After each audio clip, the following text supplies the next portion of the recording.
Keď bol Ježiš cez veľkonočné sviatky v Jeruzaleme, mnohí uverili v jeho meno, lebo videli znamenia, ktoré robil. Ale Ježiš sa im nezdôveril. On poznal každého a nepotreboval, aby mu niekto vydával svedectvo o človekovi. Sám totiž vedel, čo je v človeku.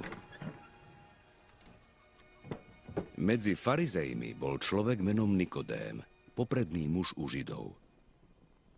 Istej noci prišiel k Ježišovi. Rabi, vieme, že si prišiel od Boha ako učiteľ, lebo nik nemôže robiť také znamenia, aké ty robíš, ak nie je s ním Boh. Ak sa niekto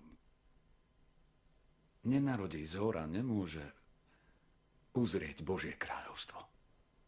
Ako sa môže človek narodiť, keď je už starý? A zda môže druhý raz vojsť do lona svojej matky a narodiť sa? Hovorím ti. Ak sa niekto nenarodí z vody a z ducha, nemôže vojsť do Božieho kráľovstva. Čo sa narodilo z tela, je telo. A čo sa narodilo z ducha, je duch.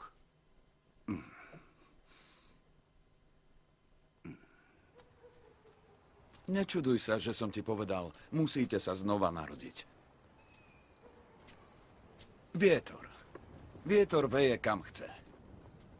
Počuješ jeho šum, ale nevieš, odkiaľ prichádza a kam ide. A tak je to s každým, kto sa narodil z ducha. Ako sa to môže stať? Si učiteľ Izraela. A toto nevieš? Poviem ti pravdu. Hovoríme o tom, čo poznáme, svedčíme o tom, čo sme videli.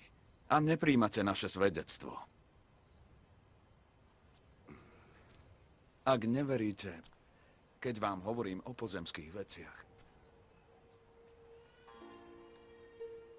ako uveríte, keď vám budem rozprávať o nebeských?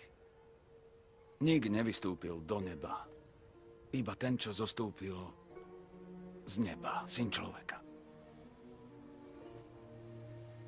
A ako Mojžiš vyzdvihol na púšti hada, tak musí byť vyzdvihnutý aj Syn človeka, aby každý, kto verí, mal v ňom večný život.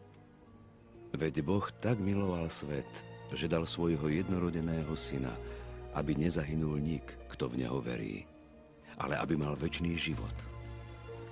Lebo Boh neposlal syna na svet, aby svet odsúdil, ale aby skrze neho svet spasil.